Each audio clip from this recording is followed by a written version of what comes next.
Hello everyone, स्वागत है आप सभी का आप सभी के पसंद यूट्यूब चैनल रहा एजुकेशनल में। सभी मित्रों को सुप्रभात, गुड मॉर्निंग। आज के मॉर्निंग सेशन में आज के प्रमुख अखबारों से कई इंपॉर्टेंट न्यूज़ अपडेट कवर करेंगे, जिनमें प्रमुखता से बात करेंगे। सभी कोर्ट 20 अप्रैल से सुचारू होने के फैसले आ चुके हैं और आपके चाहे डिस्ट्रिक्ट कोर्ट हों, चाहे सिविल कोर्ट हों, चाहे जो भी कोर्ट हो, सारे कोर्ट खुलने के आदेश आ गए हैं, सशर्त आदेश आए हैं। और इसके बारे में मैंने कल देर रात में बातचीत की थी इसमें।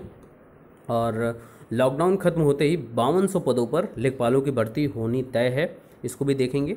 खुलेगा आयोग तो तैयार होंगे लंबित जितने भी परिणाम हैं, सब पर तैयारी शुरू हो जाएगी। 1 लाख शिक्षा मित्रों को लाभ का अवसर प्रदान किया गया है। इसके बारे में और भी कई इंपॉर्टेंट न्यूज़ अपडेट को कवर करेंगे। तो चलिए फटाफट वीडियो शुरू करते हैं। तो इस न्यूज़ से शुरू करते हैं। सर्वोच्च व उच्च न्यायालय के जज वेतन का 10% सरकार को देने की बात की गई। चीफ जस्टिस को पत्र लिखा गया है कि हाईकोर्ट के जस्टिस सुधीर अग्रवाल ने दिया सुझाव, रिटायर न्यायाधीशों की पेंशन से प्रतिमाह हो 5% की कटौती। और ये सीधी सी बात है, जो ये रिलीफ फंड वाले क्रियाकलाप है, ताकि सरकार को थोड़ी सी आर्थिक स्थिति मजबूत हो और आम जनमानस की अपने तरीके से सुरक्षित और सहज तरीके से मदद कर सके। इलाहाबाद उच्च न्यायालय के वरिष्ठ न्यायमूर्ति सुधीर अग्रवाल ने कोरोना महामारी के कारण देश को आर्थिक संकट को उबारने के लिए उच्च न्यायालय और सर्वोच्च न्यायालय के न्यायाधीशों के वेतन से साल भर तक प्रतिमाह 10% कटौती का सुझाव दिया है। इस संबंध में आपके मुख्य न्यायमूर्ति गोविंद माथुर को भेजे गए पत्र में उन्होंने रिटायर्ड जजों की पेंशन से प्रति माह 5% की कटौती की बात कही है। तो ये कहीं ना कहीं एक अच्छा कदम होगा। और 1 साल जितने भी अधिवक्ता हैं सुप्रीम कोर्ट के वरिष्ठ अधिवक्ताओं को 1 साल तक प्रत्येक माह 50,000 रुपये देने का आग्रह किया है, ताकि इस प्राकृतिक आपदा से, देखिए, हर विभाग अपने तरीके से मदद करने की पूरी कोशिश कर रहा है जितना ज़्यादा हो सके, ताकि सरकार अपने फैसले पर विश्वसनीयता के साथ आगे बढ़े और आम जनमानस की अपने तरीके से मदद कर सके। अगली न्यूज़ पर चलते हैं। जिला न्यायालय कल से खुलने के पूरे आसार हैं।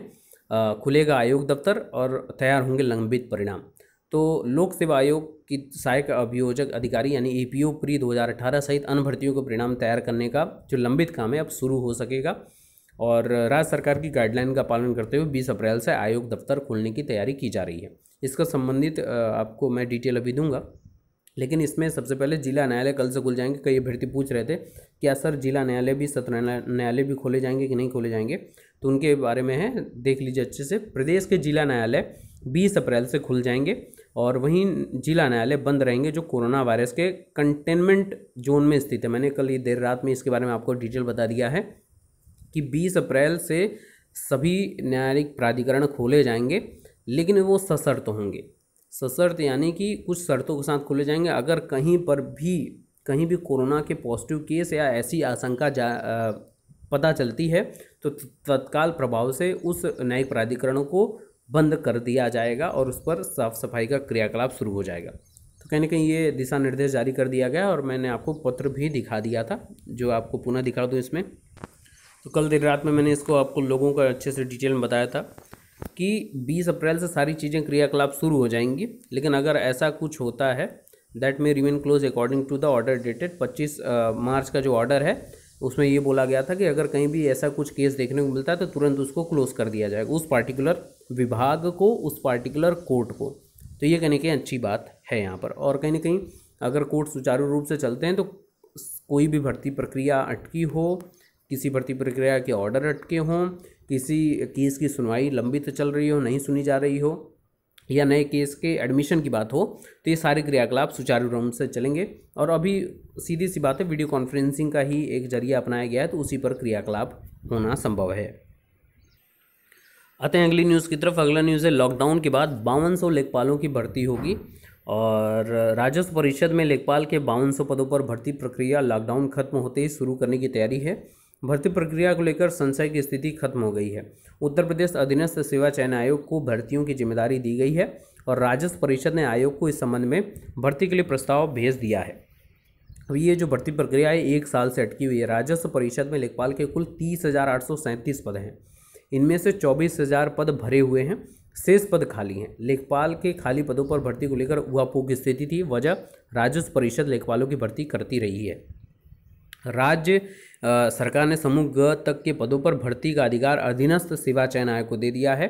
कुछ अधिकारी चाहते थे कि राजस्व परिषद के पास ही लेखपालों की भर्ती का अधिकार रहे, शासन स्तर पर हुई उच्च अधिकारियों की बैठक में अधीनस्थ सेवा चयन आयोग से ही भर्ती कराने पर सहमति बन गई है। 1 साल से लटकी भर्ती प्रक्रिया की बाधा अब दूर हो गई है। तो लॉकडाउन के बाद निकलेगा विज्ञापन। आयोग के मुताबिक उसे भर्ती संबंधी प्रस्ताव मिल गया है और लॉकडाउन खत्म होने के बाद भर्ती संबंधी विज्ञापन निकाल दिया जाएगा। यानी कि अब आयोग यानी UPSSC को इसके बारे में आपके सरकार की तरफ से नोटिफिकेशन मिल चुका है। अब जैसे ही लॉकडाउन की स्थितियां समान होती हैं तुरंत आपको ये संबंधित विज्ञापन निकाल दिया जाएगा और ऑनलाइन आवेदन लेकर भर्ती परीक्षा कराएगी। आयोग के अधिकारी के मुताबिक भर्ती प्रक्रिया तय समय पर पूरी करने का विचार विमर्श होगा, जिससे राजस्व परिषद को जल्द लेखपाल मिल सकेंगे और अपने क्रियाकलाप जो है विभाग का वो सुचारू ढंग से चल पाएगा। तो जो भी अभ्यर्थी ये लेखपालों की भर्ती प्रक्रिया की तैयारी कर रहे थे वो अपनी सुचारू रूप से तैयारी शुरू कर दें और मजबूती से करिए ताकि आप इन 5200 पदों में अपना एक नाम जरूर दे सकें। और आयोग की तरफ से भी क्रियाकलाप किए जा रहा है। खुलेगा आयोग, तैयार होंगे लंबित परिणाम। उच्च शिक्षा निदेशालय भी खुलेगा और जितने भी ये तो आपको पिछले दिनों मैंने बताया था कि 33 सशर्त यानी 33% ही कर्मचारी के साथ क्रियाकलाप शुरू हो जाएगा और अगर सारी चीज़ें सही ढंग से चली तो फिर सारी चीज़ों को सुचारू ढंग से शुरू कर दिया जाएगा। तो लोक सेवा आयोग की सहायक अभियोजन अधिकारी यानी कि APO प्री 2018 सहित अन्य भर्तियों के परिणाम तैयार करने का लंबित काम अब शुरू हो सकेगा।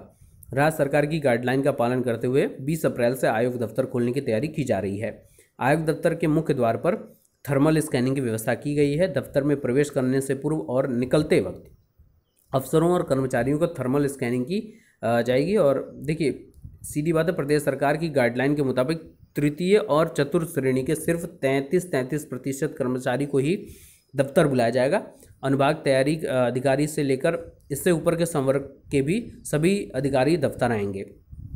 इसके अलावा कई इंपॉर्टेंट आपकी भर्ती प्रक्रिया है, जैसे आपकी इस BEO परीक्षा, कंप्यूटर सहायक परीक्षा, PCS मेंस 2019 और RO ARO प्री 2016 परीक्षाएं के साथ की गई इंटरव्यू भी स्थगित करने पड़े हैं। दफ्तर खुलने के बाद APO प्री 2018 सहित अन्य भर्तियों के परिणाम तैयार करने का काम शुरू हो जाएगा और शुरू होगा ही LT ग्रेड भर्ती के 2 विषयों के लंबित परिणाम सहित कुछ अन्य सीधी भर्तियों का भी काम शुरू हो सकेगा।